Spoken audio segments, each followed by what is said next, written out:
اللهم صل وسلم وبارك على افضل خلق سيدنا محمد عليه افضل الصلاه والسلام. النهارده هنعمل شويه برسيل عظمه عظمه بجد. ومكوناتها سهله وبسيطه.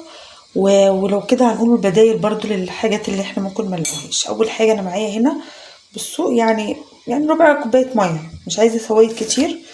هنا بقى معانا هيدروكسيد الصوديوم او الصودا الكاويه. بسم الله الرحمن الرحيم. انا عايزه معلقه حراميه. تمام، هقلبها كويس خالص لحد ما تدوب. طبعا نفسك يبقى بعيد. بصوا انا دوبت خالص اهو، ده عباره عن ميه بس طبعا سخن جدا. انا هسيبه لحد ما يبرد خالص، انا مش هستخدمه وهو سخن كده. لما يبرد هنكمله ونشوف هنعمل ايه. كده خلاص الصودا او البطاطس معانا برد تماما. معانا هنا بقى نص كوبايه زيت مستعمل مصفيه كويس جدا.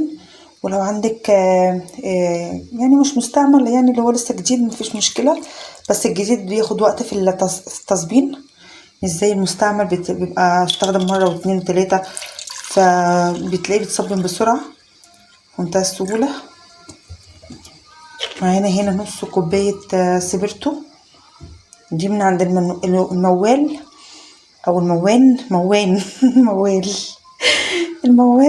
لا كده انا اقصد الموال. يا جماعه ركزوا معايا عشان انا اللي رحت في ده.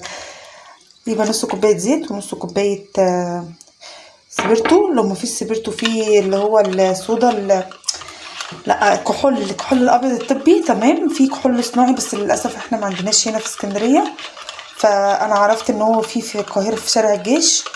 فطبعا انت بتقلبي لحد ما يتصبن. تمام.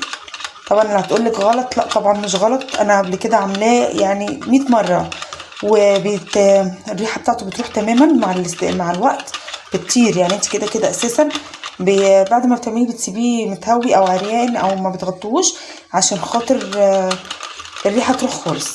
تمام. تفضلي تقلبي فيه لحد ما يبدا بقى ايه يتصبن معاكي. بصي هتلاقي فيه كتل او فيه نقط اهي البيضه دي، يعني معنى كده ان هو بدا يتصبن.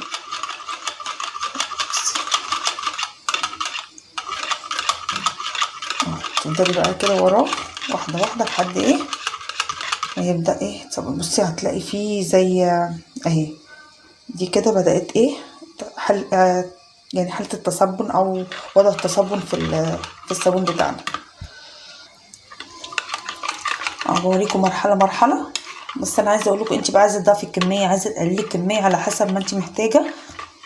انت ممكن يبقى عندك اصلا انت بتحبي موضوع صناعه الصابون ده زي حالاتي كده وحالات الناس اللي هي عامله قناه لصناعه الصابون. بتلاقي نفسك لو عندك حتى بتقومي تعملي. ولو بصي السودا عشان كويسه والسبرتو او الكحول الاحمر ده تركيزه حلو وعالي. بصي ما شاء الله ما خدش وقت. شايفه ده معناه ان الحاجه اللي انت بتستخدميها دي كويسه جدا ومضمونه. ما شاء الله اللهم بارك. مخدش وقت اهو. بس بقى احنا وصلنا لحد فين. بصي خلاص كده اتصبن. بس طبعا هكمل لحد ما السوائل دي تختفي خالص. وعايزه اقول لكم لو انت ما عندكيش سبرتو او ما عندكيش كحول الابيض مفيش ادنى مشكله، اعمليه بس بالزيت وبالصودا بس. ولو عندك مسحوق حطي. انا عندي مسحوق بس انا مش عايزه احط النهارده مسحوق لان انا عملته كتير بالمسحوق. النهارده هوريهولكم من غير مسحوق. بصي في منتهى البساطه، هو لما تعمليه بالزيت بالزيت وبالصودا بس هيتصبن برده في منتهى البساطه. يعني ممكن تضيفي انت بقى اضافات، ممكن ما تضيفيش، يعني على حسب ما انت عايزه. ولو عايزه تضيفي في فيديوهات كتير على القناه مليانه اضافات. طبعا انا هنا كده خلاص السبرتو طبعا بيطير عشان كده. بصي مبقاش السوائل موجوده خلاص. تمام. هسيبه بقى لحد ما يتصبن خالص وارجع لكم. الميه كده بتغلي، المفروض ان انا بقى احط عليها الصابون. لو انا عايزه اسيبه على النار ياخد يعني تقليبه على النار كده، يا اما اخده على في الكرونه او البلاستيك او الطبق اللي انا هعمل فيه. تمام. او زي ما انتم شايفين البخار اهو طالع. هننزل بقى بالصابون. الصابون عايزه تسيبيه كذا يوم يتصبن جامد معاكي. تمام. عايزه تشتغلي فيه كده على طول. تمام. لو انت عايزه تشتغلي فيه وانت مثلا مش مستعجله عليه هتسيبيه كذا يوم بحيث ان هو الصودا تروح منه وفي نفس الوقت ما يبقاش ايه في ضرر على الملابس، يعني عشان ما يبقاش ايه اللهم صل عليك يا نبي، اللهم صل على الصودا عاليه يعني على الملابس وكده. لو انت حبيتي تغسليه بايدك مثلا حاجه، ما يبقاش فيه ضرر برضو على ايدك. وهنا عشان الصودا السبرتو او الكحول من اللي هو بيذوب بسرعه. فبص ما شاء الله ما خدش وقت وطلع شفاف وجميل.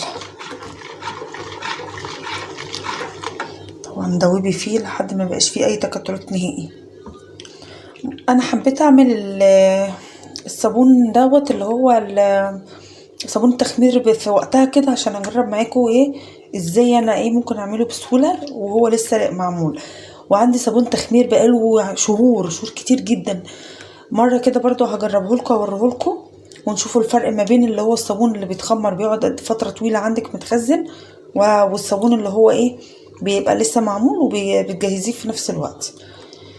تمام. انا مش عايزه اضيف اي حاجه بصراحه هنا. انتي عايزه تضيفي مسحوق، بس قبل ما تضيفيه ما تضيفوهوش يعني بودر زي ما هو، او تلحقي بقى ايه تدوبيه معاكي وانتي بتقلبي كده بتدوبي الصابون. دوبي معاكي الصابون المسحوق علشان يدوب معاكي بسهوله في الميه السخنه دي هي والصابون. تمام.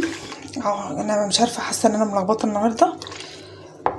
اللي هنعمله بقى الخطوه الجايه، هنا معايا معلقه كربوناتو وهنا نص لتر ميه هدوب فيه الكربوناتو كويس. انا مش عايزه اضيف اي حاجه النهارده على المسحوق بتاعي او البرسيل بتاعي، مستكفيه بالصابون بس. عايزه اعمل النهارده برسيل جل شفاف تماما، عشان كده انا مستكفيه بالمكونات اللي انا ايه شغاله فيها معاكم. بصوا شفاف ازاي. قلبنا كويس الكربوناتو، هننزله بقى بيها بالميه. هنا دي ميه ساقعه عادي خالص من الحنفيه. بسم الله الرحمن الرحيم. بسم الله الرحمن الرحيم.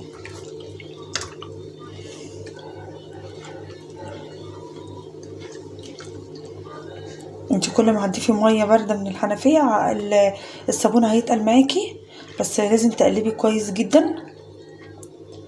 انا عايزه النهارده اعمل برسيل شفاف قوي شبه بتاع الشركات اللي هو بدون اي لون.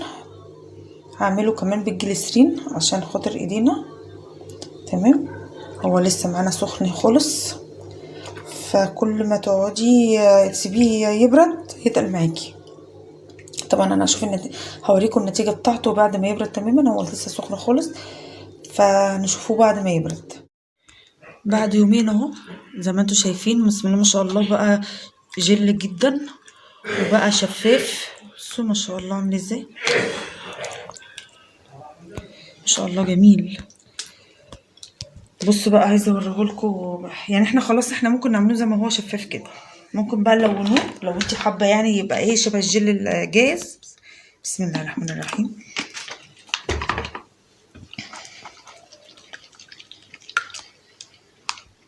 طبعا هو اللون مش اساسيات يعني، بس انا ايه حبيت اوريكي وهو مثلا شفاف وابيض او شفاف ملون يعني. ماشي. طبعا بتقلبيه كويس جدا عشان خاطر ياخد لون واحد. فاهمين؟ اهو كده. بصوا هو ملون بس برضو شفاف جدا جدا جدا. احنا يا دوبك عطينا له بس سنه لون اللي هو يعني ايه يطلع من بره شفافيه الابيض. بسم الله ما شاء الله زي ما انتم شايفين.